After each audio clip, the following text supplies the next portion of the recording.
So this is lesson 20 on limits at infinity. And that is what I'm going to start with.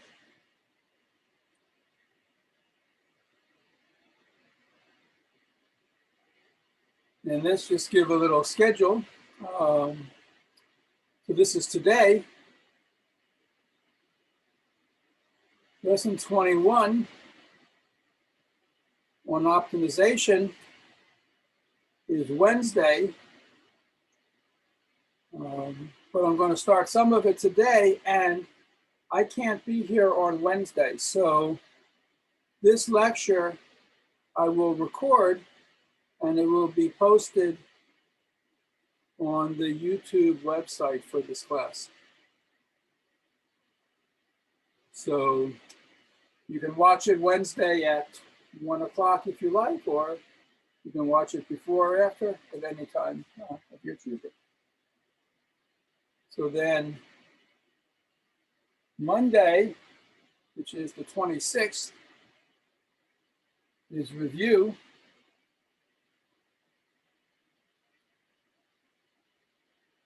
For exam 2. And Wednesday of next week, the 28th, is exam 2 online, just as we did the first exam. So this is the schedule for this week and next week.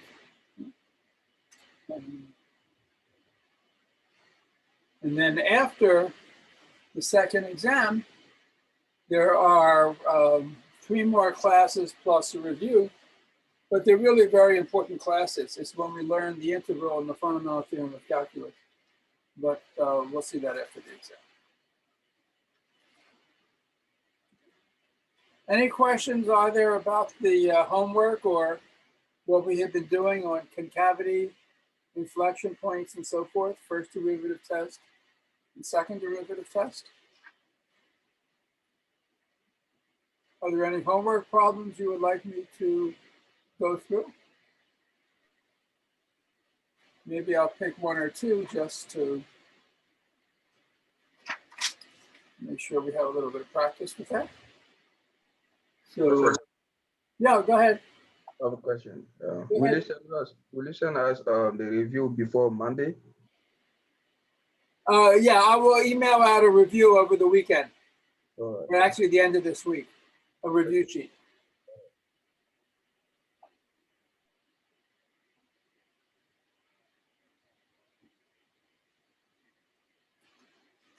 So let's take a look.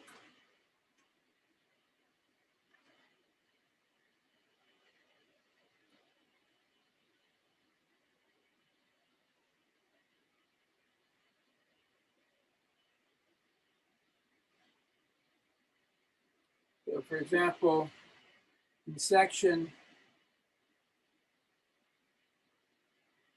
4.4, I know I did a lot of these last week, but the one that I don't think I did was number 39. We have the function y equals x minus the log of x. And because it's the log of x, this is only defined for x positive. Plus, this is not defined for x0 or x equal to a negative number. And we want to find the points of inflection and where it's concave up and where it's concave down. So let me just call this f of x. So the first derivative is 1 minus 1 over x. And the second derivative, the derivative of 1 is 0. The derivative of minus 1 over x is 1 over x squared. And the second derivative is greater than 0 for all x greater than 0. So this function is concave up everywhere, and it has no inflection points.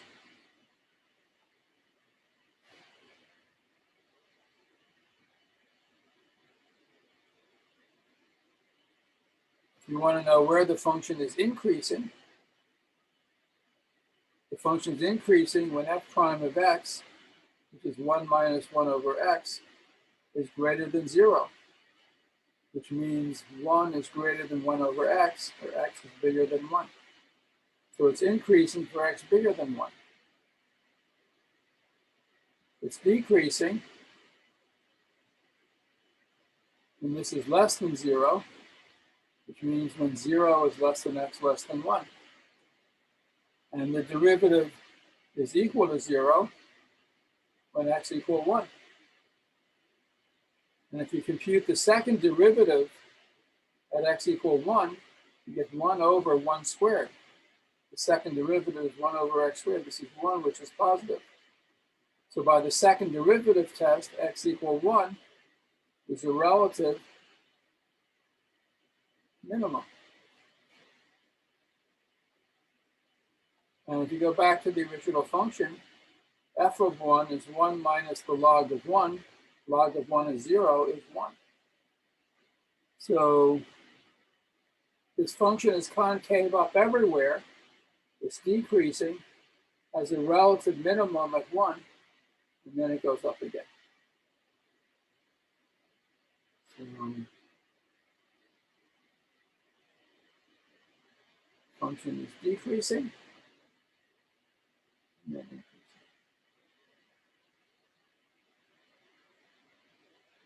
And that's the graph of the function.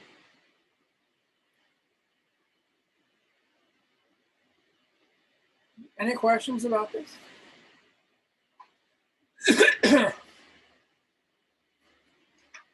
Okay, well,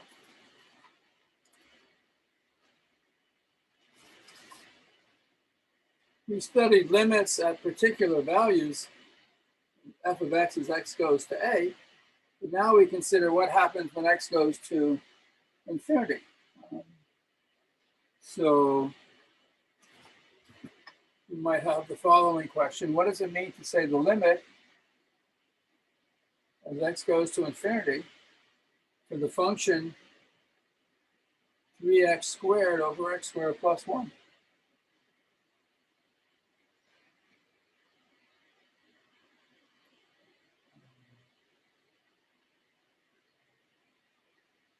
What can we say about the function? What do we call this function? F of x equal 3x squared over x squared plus 1. So this is defined for all x, and it's greater than 0 for all x. From minus infinity to plus infinity. And one way to analyze this is the following. We have f of x is 3x squared plus 1 over x squared plus 1. If I divide the numerator and denominator by x squared, I get 3 plus 1 over x squared over 1 plus 1 over x squared. And once you write it in that form, it's easy to see that as x goes to infinity or minus infinity, these two terms go to 0. So the limit is 3. Also, if you look at f of x, which is 3x squared over x squared plus 1, that's less than, if you make the denominator smaller, the fraction becomes bigger. So this is less than 3x squared over x squared, which is just 3. So if we look at the graph of this function, it's always less than 3. It's always positive. And as you go to infinity, you're approaching this horizontal line 3. When x is 0, it's 0. It's just f of 0 is 0 over 1, which is 0. F of 1 is 3 halves. F of 2 is 3 times 4 over 4 plus 1, that's 12 over 5. This is 1.5, this is 2.4. So at plus or minus 1, this is equal to 1.5. At plus or minus 2, this is equal to 2.4. in general, the graph of this function.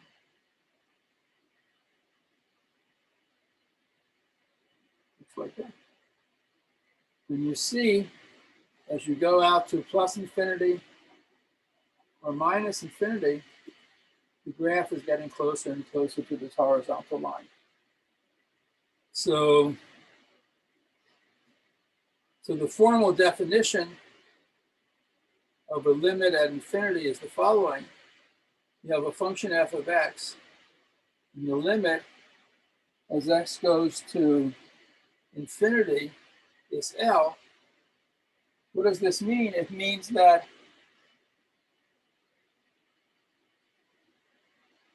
for every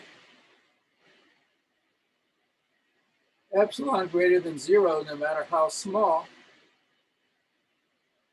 there exists some number m greater than 0, such that whenever x is bigger than m, f of x minus L is less than epsilon. So if you pick some small epsilon around 3, for example, in this picture, there's some m such that for every x bigger than m, the graph of this function is within epsilon of this horizontal line. And the line y equals L is called a horizontal asymptote.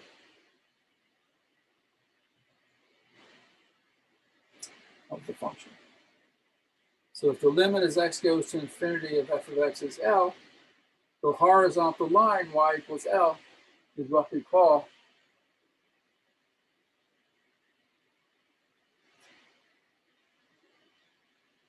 a horizontal asymptote.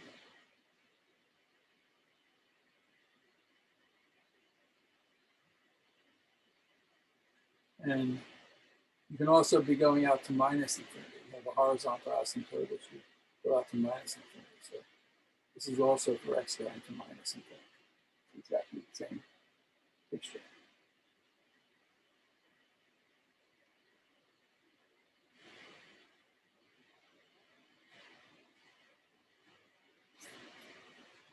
So there's certain kind of obvious limits that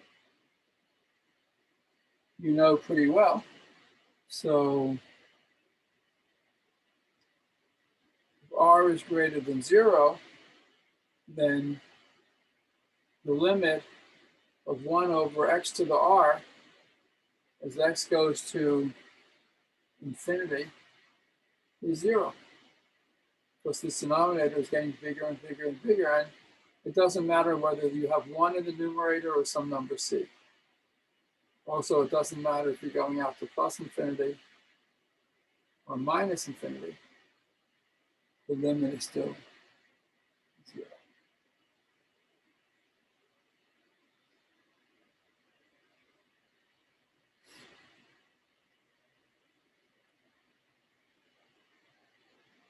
And if you think of the graph, y equals e to the x, the graph looks like that. The limit of e to the x as x goes to minus infinity is 0. If you look at the graph of y equals e to the minus x, the limit of e to the minus x as x goes to plus infinity is also 0.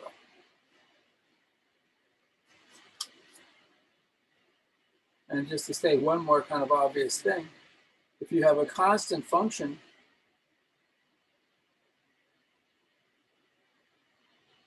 y equals c, the limit of the constant as x goes to plus or minus infinity is the constant. This means you're looking at the line y equals c, and as you go to infinity, the limit is c. In fact, you never really change it.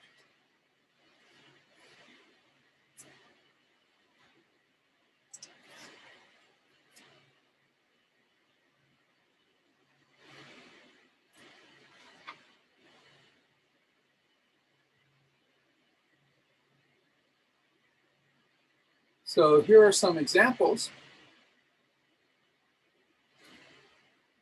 calculating limits at infinity. You could have the limit as x goes to infinity of 5 minus 2 over x squared. So that's the limit as x goes to infinity of 5 minus the limit as x goes to infinity of 2 over x squared. The limit of the constant 5 is 5, and the limit of 2 over x squared is 0. So the limit is 5. If you have the limit of 3 over e to the x as x goes to plus infinity, 1 over e to the x is like e to the minus x. This goes to 0. That's this picture. E to the minus x decays to 0.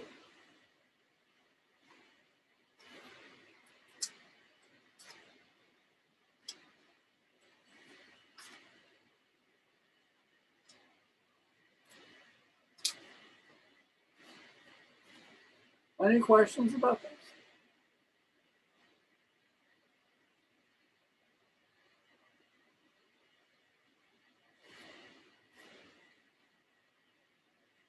Let's keep looking at examples because there's a little bit of technique you have to learn to calculate limits. The limit as x goes to infinity of 2x minus 1 over x plus 1. So this is a rational function where the numerator and the denominator both have degree 1. And the one way to do this is factor out an x from the numerator and the denominator. 2x minus 1 is x times 2 minus 1 over x. And x plus 1 is x times 1 plus 1 over x. And the x's cancel. So this is the limit as x goes to infinity. 2 minus 1 over x over 1 plus 1 over x. These two terms go to 0, so the limit is 2 over 1, or 2.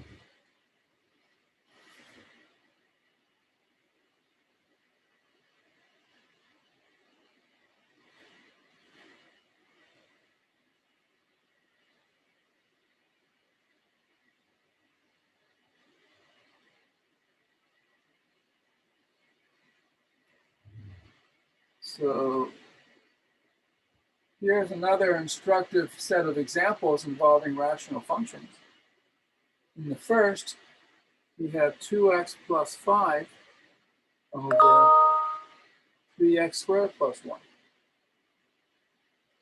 So here the numerator has degree 1, the denominator is quadratic, it has degree 2.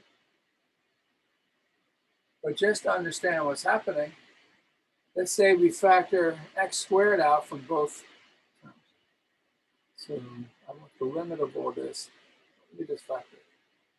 So the bottom, if you factor out x squared, is 3 plus 1 over x squared. And the top, if you factor out x squared, you get 2 over x, because if you multiply this by x squared, that gives you 2x plus 5 over x squared. And these terms cancel. This is 2 over x plus 5 over x squared over 3 plus 1 over x squared. And what happens is x goes to infinity. In the denominator, I have 3, and 1 over x squared goes to 0. So in the numerator, 2 over x goes to 0, and 5 over x squared goes to 0. I get 0 over 3, which is 0.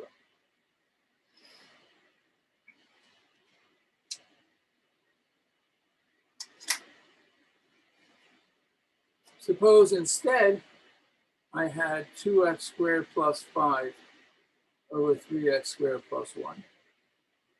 Again, I'm going to factor out by the highest power of x. That's x squared. So here I have x squared times 3 plus 1 over x squared. And here I have x squared times 2 plus 5 over x squared.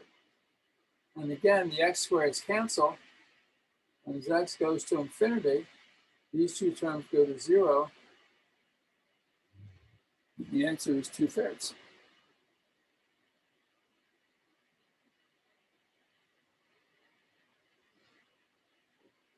Finally, if I have 2x cubed plus 5 over 3x squared plus 1. Now this degree is higher than this degree. Let me factor out by the highest power of x in the denominator. It's still x squared, 3 plus 1 over x squared. When I factor an x squared out of the numerator, I get 2x plus 5 over x squared. And again, these cancel.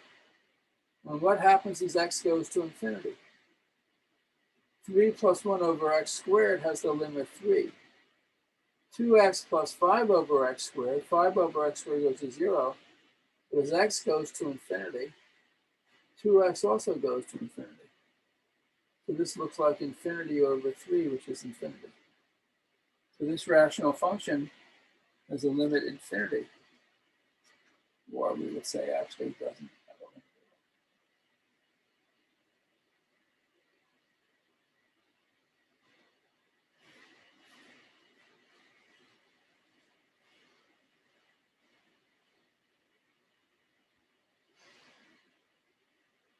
Now, you can have a situation where a function has a limit as x goes to plus infinity and a limit as x goes to minus infinity. And those two limits are actually different. You have, in fact, two different horizontal asymptotes.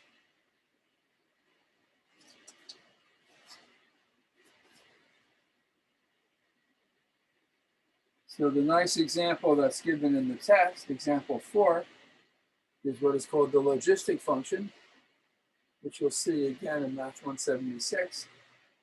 This is 1 over 1 plus e to the minus x.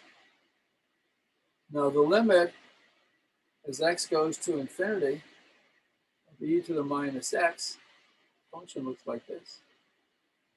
It's decaying to 0 as x goes to infinity. It's equal to 0. So the limit of f of x as x goes to infinity is 1 over 1 plus, this is going to 0, 1 over 1 plus 0. This is 1. So my function as x goes to infinity is approaching 1. It's always less than 1, but it's getting closer and closer. Actually, if you plug in x equals 0, you get a half. But the limit of e to the minus x as x goes to minus infinity is infinity. Because this is what e to the minus x looks like. As you go to minus infinity, function is going up to infinity. So the limit of f of x as x goes to minus infinity is 1 over 1 plus, and this is going to infinity. So this limit is 0, because the numerator is fixed and the denominator is getting bigger and bigger. This function is always positive. Afterwards, like that. So this function, f of x equals 1 plus 1 over e to the minus x, has two horizontal asymptotes. If you go to plus infinity, the asymptote is y equal 1. If you go to minus infinity, the asymptote is 0.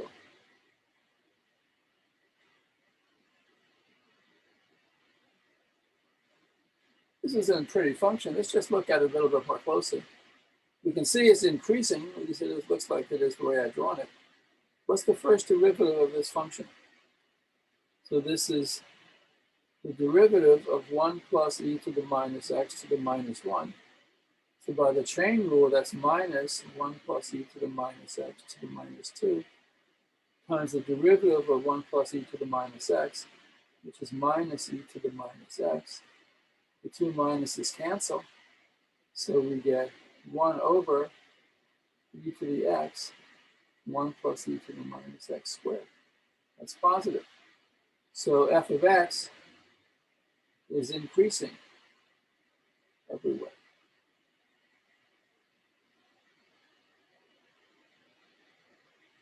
And what about where it's concave up or concave down? Let's look at the second derivative. So the second derivative is the derivative of this function. It's the first derivative is e to the x, 1 plus e to the minus x, e to the minus x, 1 plus e to the minus x to the minus 2, to the minus 1. Right, like that. So it's e to the minus x, 1 plus e to the minus x to the minus 2. So the derivative, if you differentiate the first term, you get minus e to the minus x, 1 plus e to the minus x squared, plus e to the minus x times the derivative of this, which is minus 2, 1 plus e to the minus x to the minus 3, times the derivative of 1 plus e to the minus x, which is minus e to the minus x. So minus times minus cancels. This whole expression right here is 2 over e to the 2x, 1 plus e to the minus x.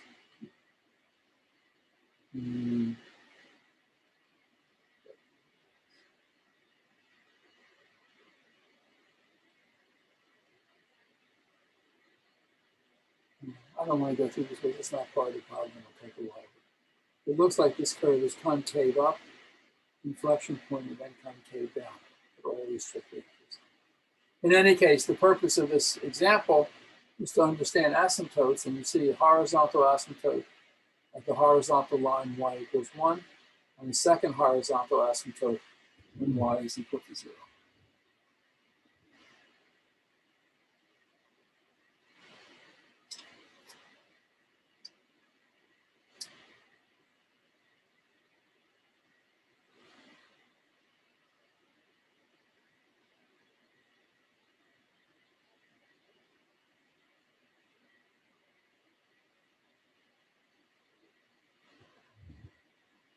There's a simple rule, really, for finding the limit at infinity of a rational function. So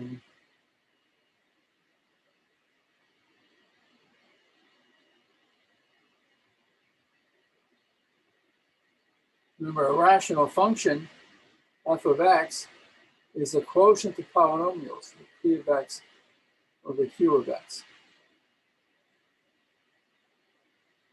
But these are polynomials. And there are three cases depending on the relative sizes of the degrees of the polynomials. So in case 1, when the degree of p of x equals the degree of q of x. So f of x, let's say it has degree n. This is a x to the n plus other terms. And this is bx to the n plus smaller terms. And in this case, if you factor out an x to the n, you get a plus something a over x, lower degree terms, x to the n, b plus b over x, and so forth. If you factor out this highest degree power of x, you get something which goes to just a over b as x goes to infinity. So when you have a rational function where the numerator and denominator have the same degrees, the limit is just the ratio of the leading coefficients. So for example, if you have the limit as x goes to infinity of 7x cubed plus 2x plus 1 over 5x cubed plus 8x squared minus x minus 19. The only thing that matters when these two polynomials have the same degree, here they both have the same degree 3, is the limit is the ratio of their leading coefficients.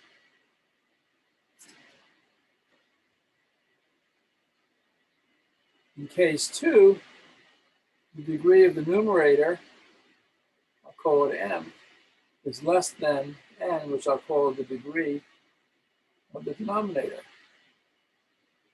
So f of x looks like ax to the m plus lower order terms over bx to the n plus lower order terms. And if you factor out an x to the m from the numerator, you'll get b plus something over x to the n from the numerator, some b prime over x and so forth. When you factor x to the n out of the numerator, you get a over b to the n minus n. That's lower order terms. These cancel. This denominator goes to 0 over b, which is 0. So whenever the degree of the numerator is smaller than the degree of the denominator, the limit is 0. And in the third case, when the degree of the numerator is strictly greater than the degree of the denominator, the limit as x goes to infinity of f of x is going to plus infinity. Those are really the three rules about limits of rational functions. And it's useful to remember them because it makes doing the homework problems a lot easier. So let me do some of the homework in this section, just a couple of problems, just to make this a little bit more familiar.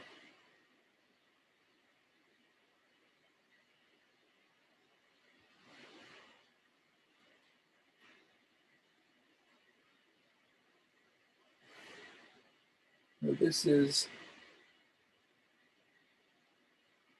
section 4.5.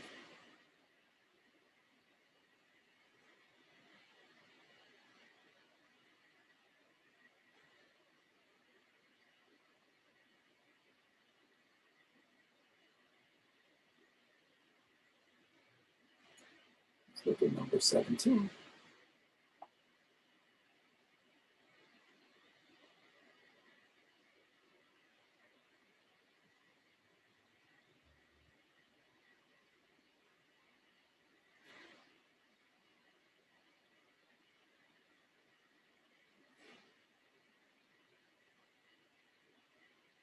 This has a lot of parts.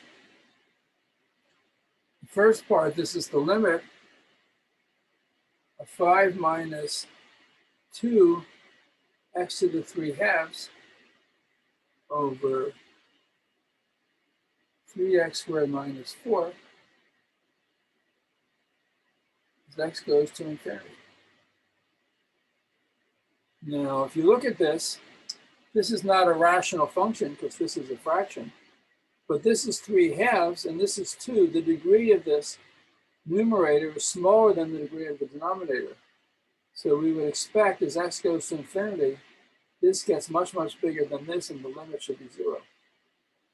And if we factor out an x squared, we'll see that exactly. So from the denominator, if you factor out x squared, you get 3 minus 4 over x. And in the numerator, if you factor out x squared, you get 5 over x squared. And if you factor out x squared from this, you get 2 over x to the 1 half. The x squareds cancel. As x goes to infinity, This goes to 3, this goes to 0, and both of these go to 0. So it's 0 over 3, which is 0. So here, the limit is 0. If we change this slightly, in part B of 17, we have the limit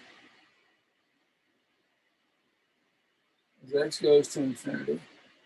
And now it's still 5 minus 2x to the 3 halves in the numerator, but 3x to the 3 halves in the denominator.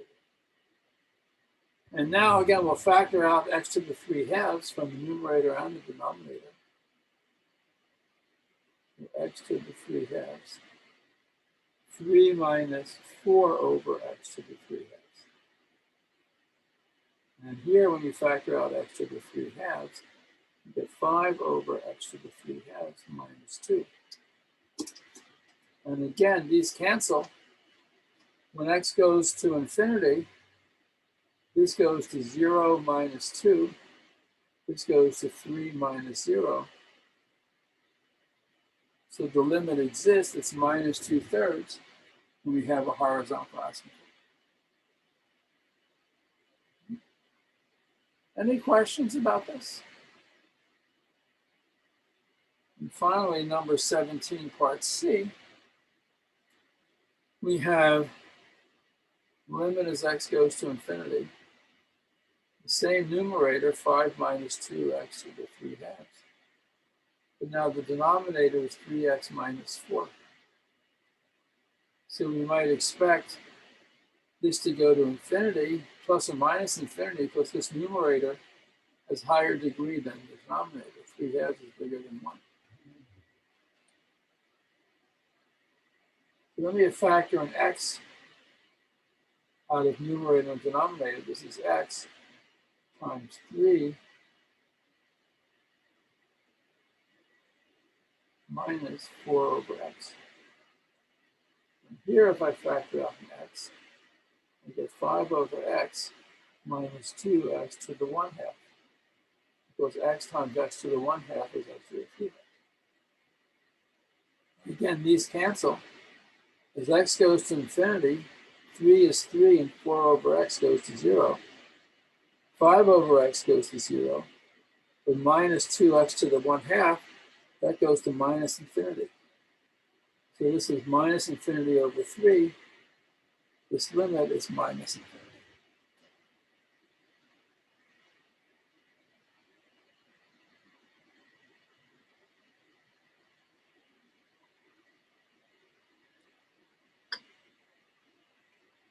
Any questions about this?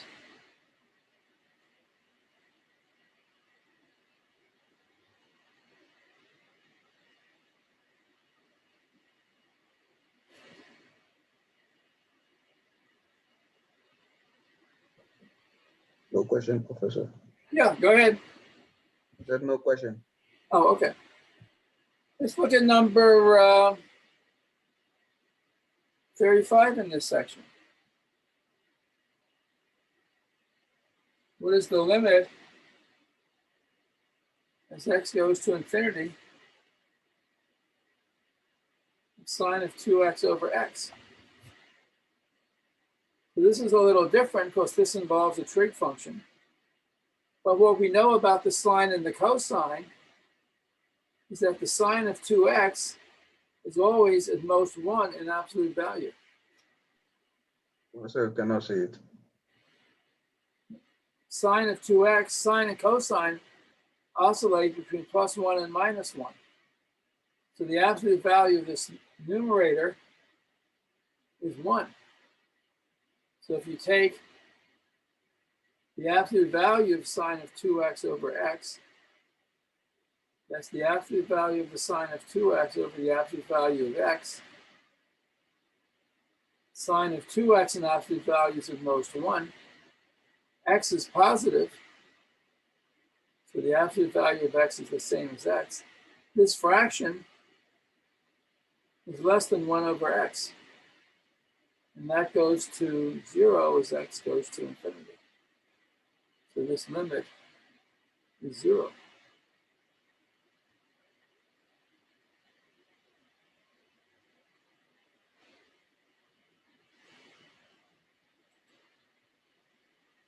So this takes a little bit of thinking. I mean, once you understand what's going on, it's quick and easy to write down the answer. But it does take some time to understand the logic in this. Is there a question? Yes, I don't get it. Well, you know that the sine oscillates between +1 and -1, right? That's always what the graph of the sine function looks like. Is that okay? Yes. So the absolute, no matter what the angle, so the sine of 2x in absolute value is between -1 and +1. That means the absolute value is at most 1.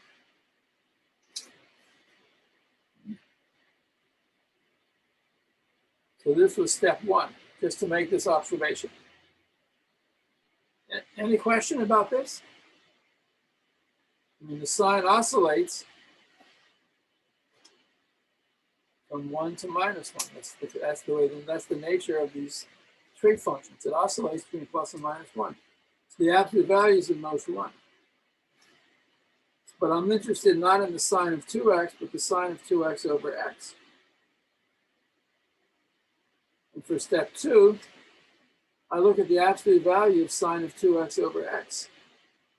The absolute value of a quotient is the absolute value of the numerator over the absolute value of the denominator. We just noticed that the sine of x in absolute value is at most 1, and x is going to infinity. X is positive, so absolute value of x equals x. So this fraction is less than or equal to 1 over x for all x greater than 0.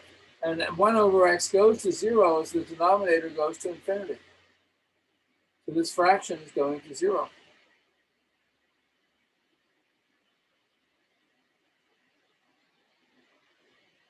That is the proof of the statement.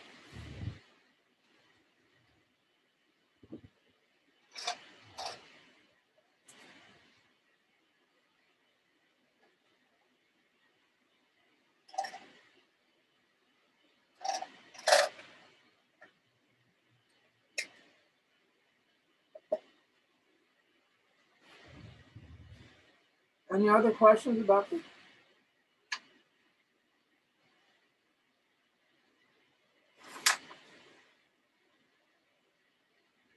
Okay, well, let's look at the next section on the syllabus, which is optimization.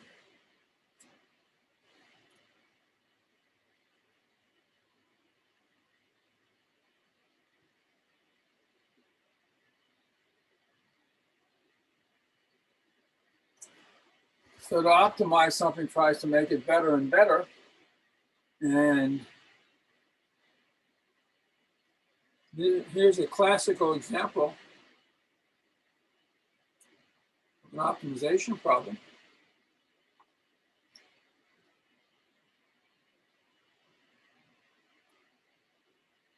You have 108 square inches of cardboard, and you want to cut it out and make a box that's open at the top. So you're going to use your cardboard to make the 4 sides plus the base. And you want to maximize the volume of the box. I call it a topless box. There's no top on it. So there are 4 sides and the base. Maximize the volume of the box with made out of the cardboard.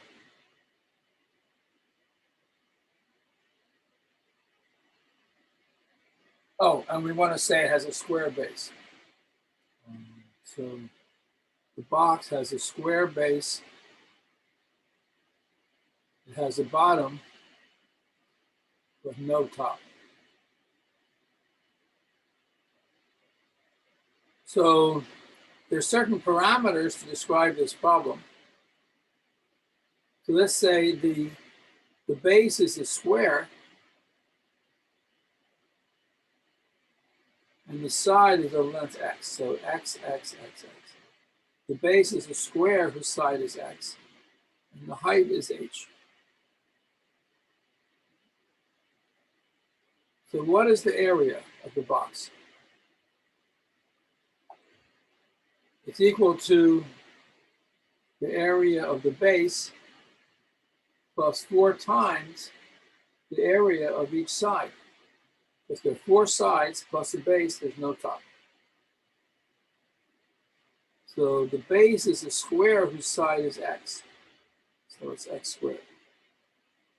Each side is a rectangle whose height is x, whose width is x, and whose height is h. So one side has area xh, but there are 4 sides. So x squared plus 4xh, this is the area.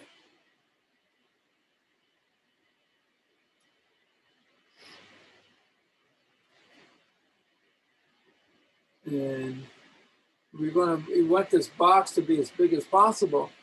So we're not going to have any cardboard left over. We're going to use up all of our cardboard to make the box. So this is going to be equal to 108 square inches. We use our 108 square inches of cardboard for the base and the 4 sides.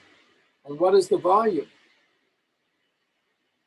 The volume of a box is the area of the base, x squared, times the height.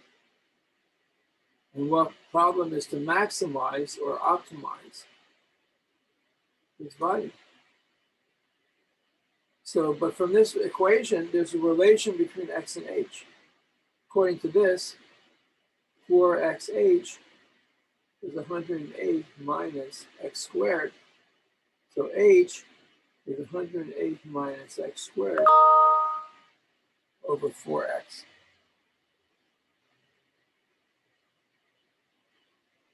So I can plug this expression in here. So my volume is x squared times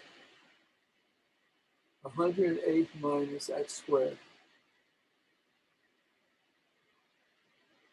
over 4x.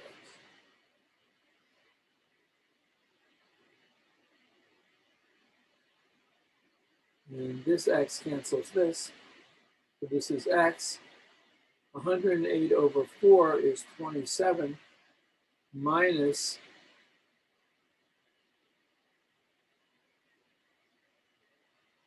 1/4 x squared.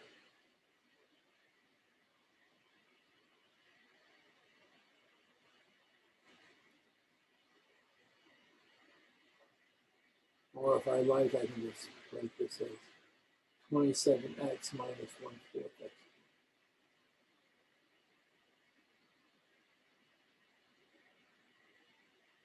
So again, let me just go through this again to understand the problem, because when you're dealing with these optimization problems, just like related rate problems, you have to read the problem, which is some paragraph of text, and understand how to translate this into something mathematical. So we have a piece of cardboard, which is of area 108 square inches. And we're going to build a topless box, a box with 4 sides and a bottom. And the base is not a rectangle in general, just it's a square. So, and the question is, how do we choose the dimensions of the base and the height to optimize the volume, to maximize the volume? So, of course, the area of the box, and we can't have paper left over. If we had paper left over, we could just make this box a little higher and increase the volume.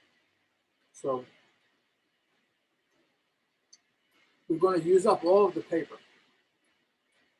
If the base is side x and it's a square, the area is x squared. If the side is a rectangle with base x and height h, each side has area xh but then there are 4 sides, so it's 4xh. So that area, x and h, will satisfy the equation x squared plus 4xh equals 108. We're not wasteful, there's nothing left over. And the volume of a rectangle with a square base is x squared h, where h is the height and x is the length of the side of the square base. And we want to maximize this number. We want to make the volume as big as possible. But we can reduce this to a problem in just one variable x, because from this relation, we can solve for h and have h as a function of x. So when we do that, h is 108 minus x squared over 4x. To solve this linear equation for h. Take this value of x of h and plug it in here. And this is what we get. So this is the volume as a function of x. To maximize it, the relative maximum and minimum occur at critical points, critical numbers. What is the derivative of this? It's 27 minus 1/4 times 3x squared. And when is that equal to 0? It equals 0 when 3/4 x squared equals 27, or x squared is 27 times 4/3, which is 9 times 4 is 36, which means x is 6. Could be minus 6, but that doesn't make any physical sense. So x is equal to 6. And when x is equal to 6, what is h? Here's the formula for h in terms of x. H is 108 minus x squared, that's 36, over 4 times x, which is 24. That's 72 over 24, which is 3. So that gives us exactly what we want. We have a base whose side is 6, so the area of the base is 36. The height is 8, so this is 3 times 6, that's 18. The area of the side is 18, there are 4 sides, that's 72. And 72 plus 36 is 100.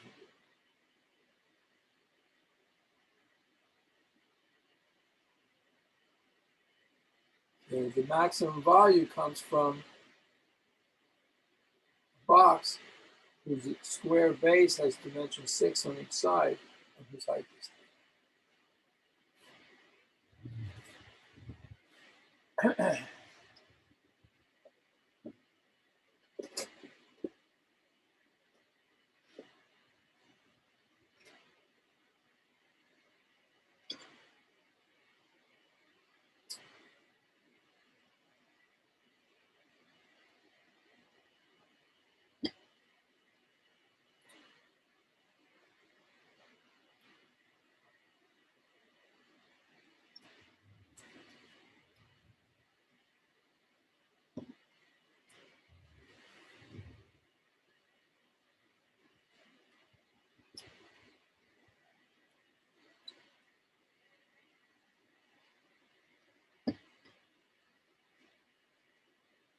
Any questions about this? This is a nice example of an optimization problem.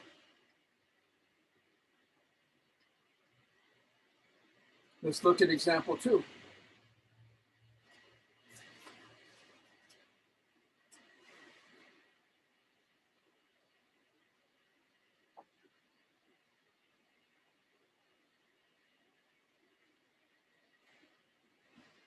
If we look at the function y equals 4 minus x squared, that's a parabola.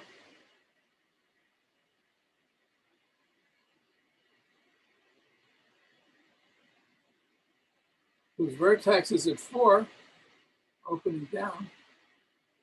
The parabola looks like that.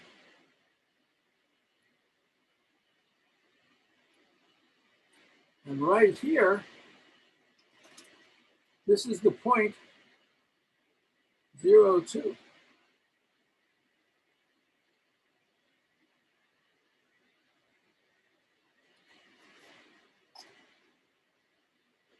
And the problem is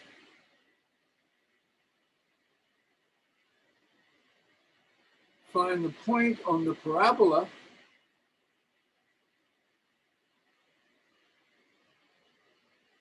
closest to 0, 2. So here's a point xy. I want to find the point where this distance is as small as possible.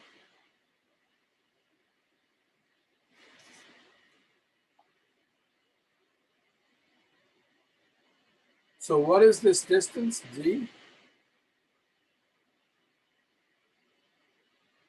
The distance between 2 points in the plane is the square root of the sum of the squares, the differences of their coordinates.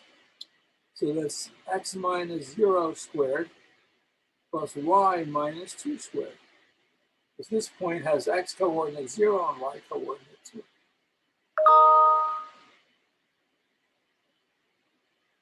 That's the square root of x minus 0 is x squared. Y minus 2, well, this is y. So this is 4 minus x squared minus 2 squared. So d is the square root of x squared plus 4 minus x squared minus 2 is 2 minus x squared.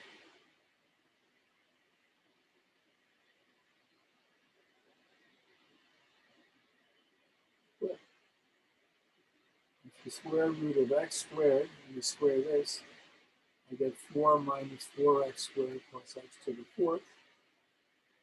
X squared minus 4x squared is 3x squared. So this is the square root of x to the fourth minus 3x squared plus 4. So we want to minimize this distance d. We want to find the smallest point on the parabola, closest, the point on the parabola where the distance to 0, 2 is the smallest possible. So what happened to the y? Excuse me? And what happened to the y?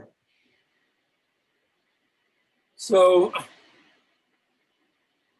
the parabola is y equals 4 minus x squared. So this is the distance, x minus 0 squared plus y minus 2 squared. But I can replace the y with 4 minus x squared. Because I want to get down to, if I can, a function in just one variable that I can differentiate.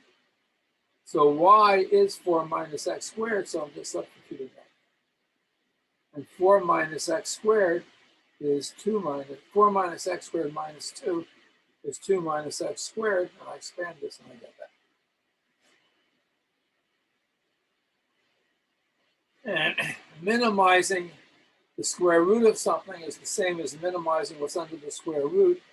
So it's enough to minimize the function f of x equal to x to the fourth minus 3x squared plus 4. And the way we minimize is to find the critical numbers. That means the numbers where the derivative is 0, the derivative is 4x cubed minus 6x, which is, when you factor out 4x, x cubed minus x squared minus 3 halves. 4x times x squared is 4x cubed. 4x to minus 3 halves is minus 6x. And you set this equal to 0. And that's equal to 0 precisely when x is equal to 0 or plus or minus the square root of 3 halves. So these are the critical numbers.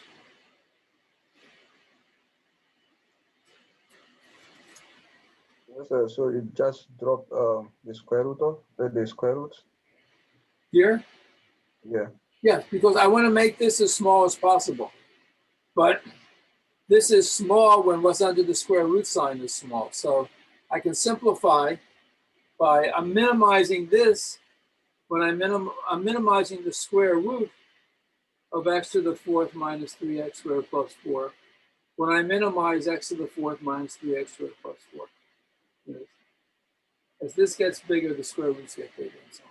So it's enough to just minimize the function in this particular problem. Every problem requires a different kind of analysis, but it just makes the work easier, which is what we want, to minimize what's under the square root sign. Let's see, let's look at the second derivative test, see if that tells us something.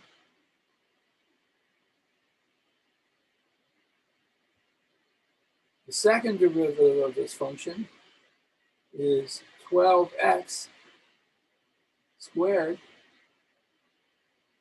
minus 6.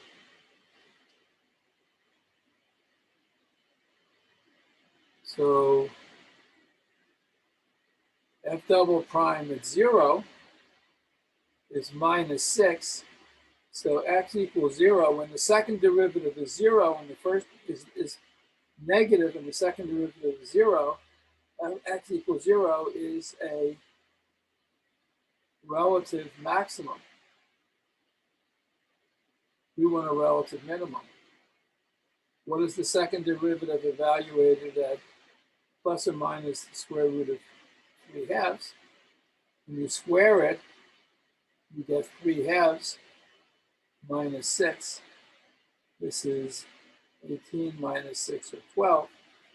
So x equals plus or minus the square root of 3/2. This is the answer to the problem. This gives us a relative minimum. So those are the points where what's under the square root sign is minimized. So in fact, there are 2 points when minus root 3 over 2 and something and plus root 3 over 2. So, but this is the answer to the problem.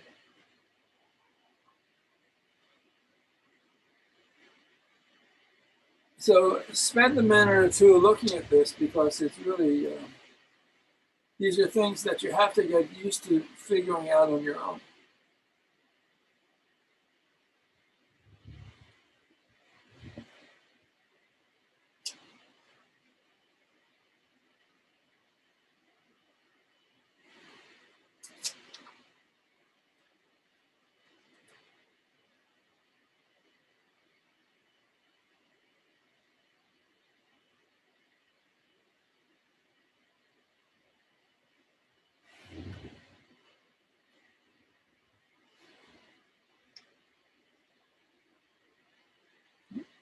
Any questions about this?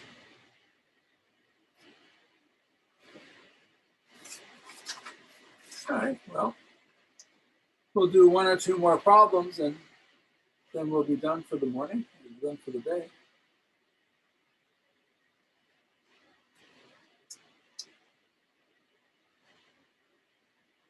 So we have the following situation. We have 2 posts. One is 12 feet high, and the other, which is 30 feet away, is 28 feet high. And we're going to pick a point X between the posts and run a wire from the top of one post to this point, and a wire from the top of the second post to the same point. To say this is at 0 and this is at 30, and this is at some point X. And the optimization problem is the following. Find X to minimize the total length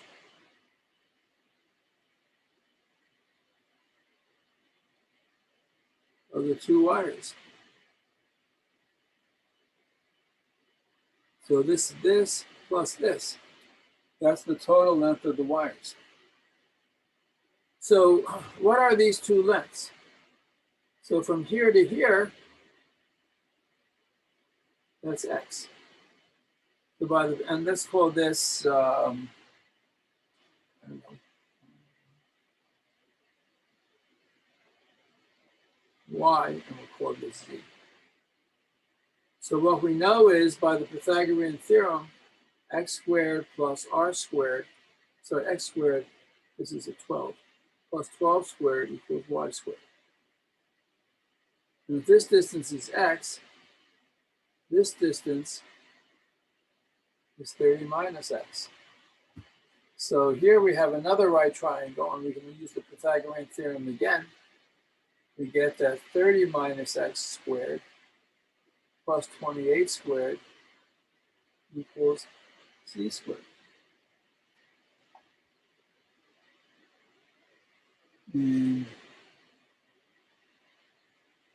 so from this, we have y is the square root of x squared plus 12 squared, which is 144.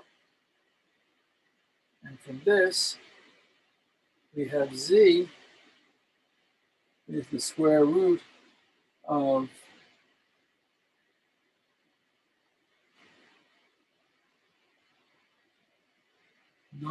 30 squared, which is 900, minus 60x plus x squared plus 28 squared. What's 28 squared? So 28 is 30 minus 2. Yeah, it's 900, 244.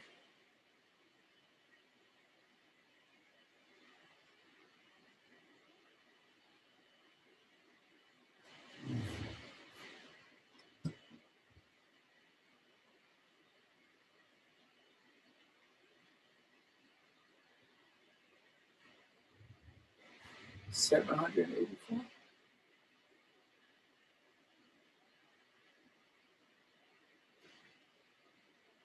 That's the square root. 900 plus 784 is 1684.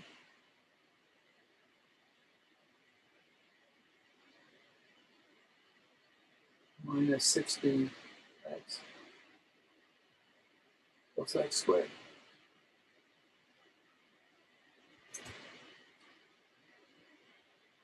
We write in the usual order, x squared minus 60x plus 1684.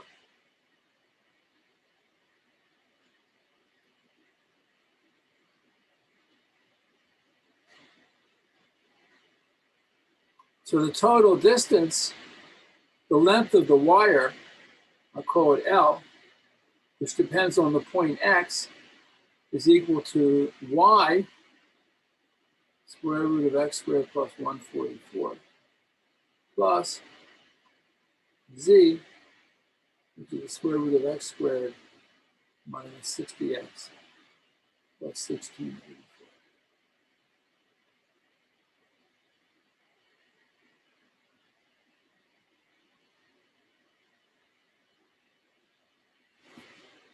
So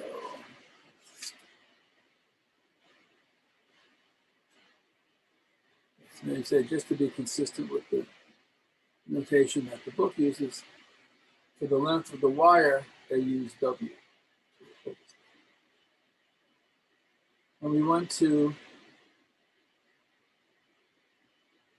minimize W of x.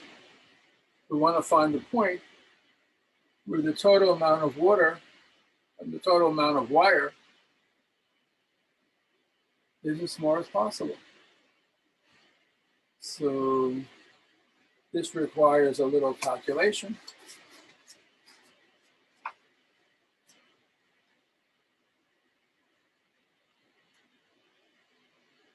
Here again is my picture.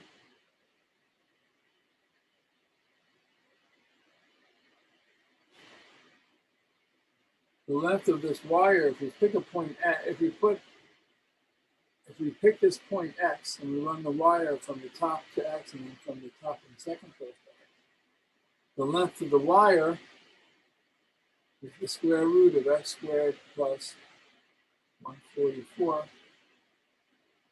plus the square root of x squared minus 60x.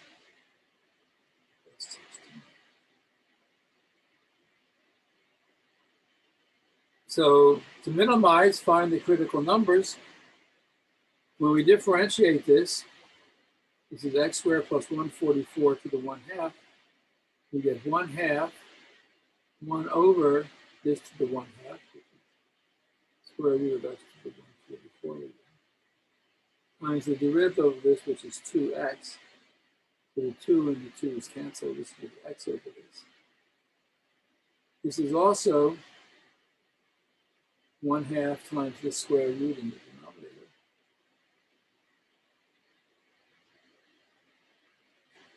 Times the derivative of the numerator, which is 2x minus 30.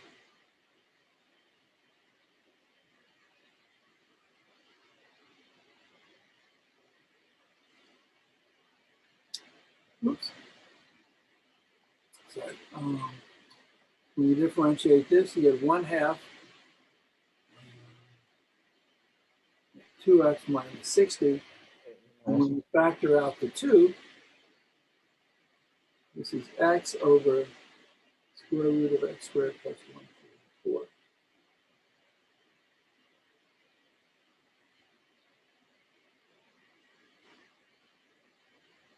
Plus, factor out a 2 and cancel this 2, you get x minus 30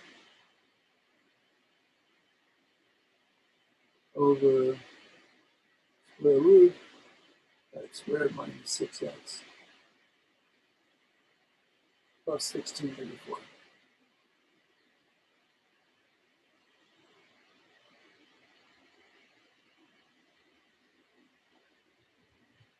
So that's the critical number, that's the derivative rather, and the critical number is when this is equal to 0.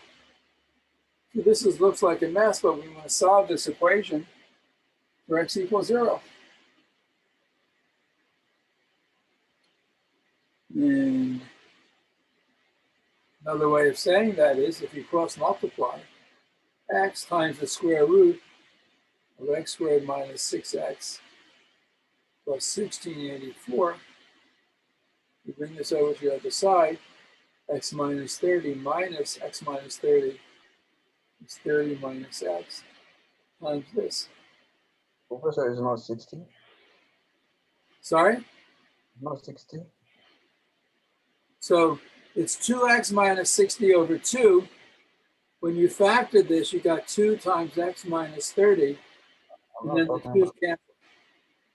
So this is x minus 30, and when you bring it to the other side, it's 30 minus x.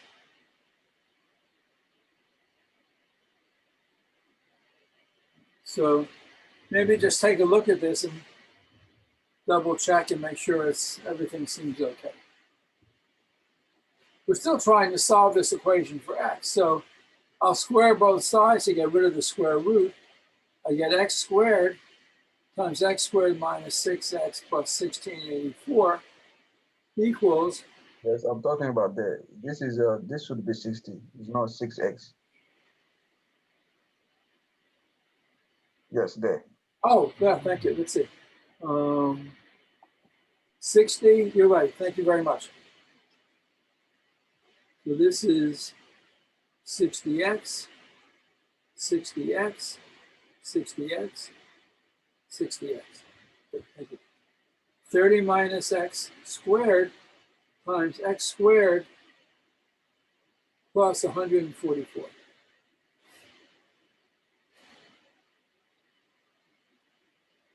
No, I don't know, cross multiply and see what happens. And then this, when you square this, this is x squared minus 60x plus 900 times x squared plus 144. So when you multiply everything through and you hope there's some cancellation, you have x to the 4th minus 60x cubed plus 1684x squared.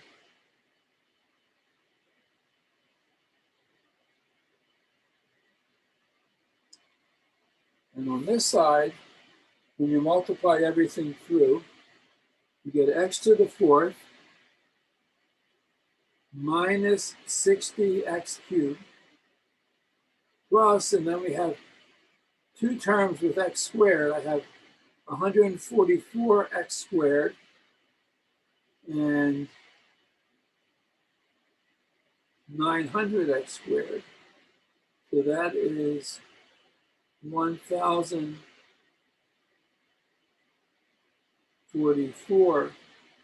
squared. And then I have something times x, 60 times 144. So 4 sixes are 24. 4 sixes are 24, 26.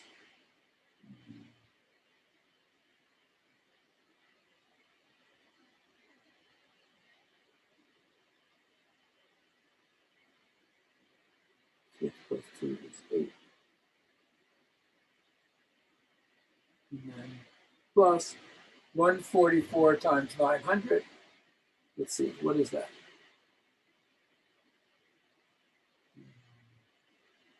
9 fours are 36. 9 fours are 36 plus 3 is 39. 9 times 1 is 9 plus 3 is 12. So if this little bit of arithmetic is correct, this equals this, and then there is some cancellation. X4s cancel. Minus 60x cubed cancels. So here I have 1684x squared and 1044. If I subtract, I get 640x squared. And minus 8640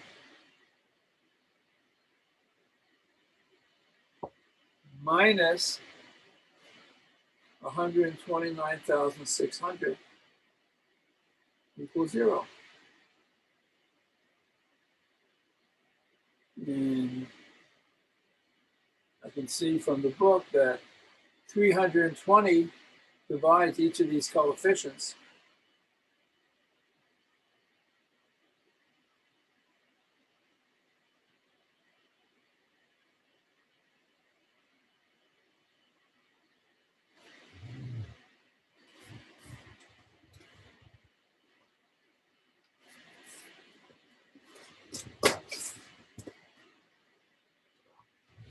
Let's see.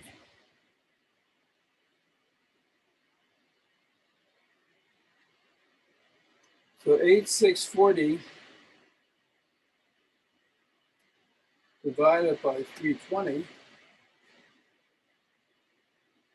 is 27. And 129,600 divided by 320 is 405. Equals 0. Cancel that. And it looks like 2, 640 is 2 times 320. So this factors into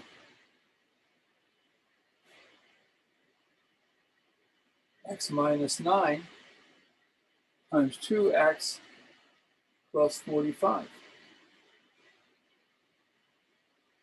So there are two solutions, x equal 9 and x equal minus 45 over 2, which is minus 22.5. So when you go through all this work, there are two critical numbers where the function wx is 0. But the answer has to be between 0 and 30. So the number that's negative, we cross out, and the only answer that's left has to be the right answer, and that's x equal to 9.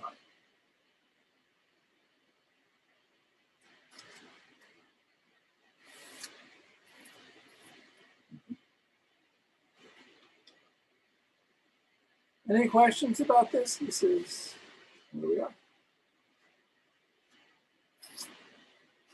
Okay, so we actually covered a lot today. We covered lesson 20 on limits at infinity and lesson 21 on optimization. So again, let me repeat what I said at the beginning in case you logged on late. I can't be here on Wednesday, but I will record my lecture for Wednesday and post it on YouTube. And all I'm going to do is go through problems in the two homeworks, the homework on optimization and the homework on limits at infinity. So the Wednesday class, which you can watch on YouTube, will be going over solutions of the homework. Next Monday, before next Monday, I'll send out a review sheet for the second exam. And we'll cover the review sheet on next Monday, 1 week from today. And the second exam itself is Wednesday of next week. Any questions about this? Anything that I need to explain a little bit more? I'm happy to.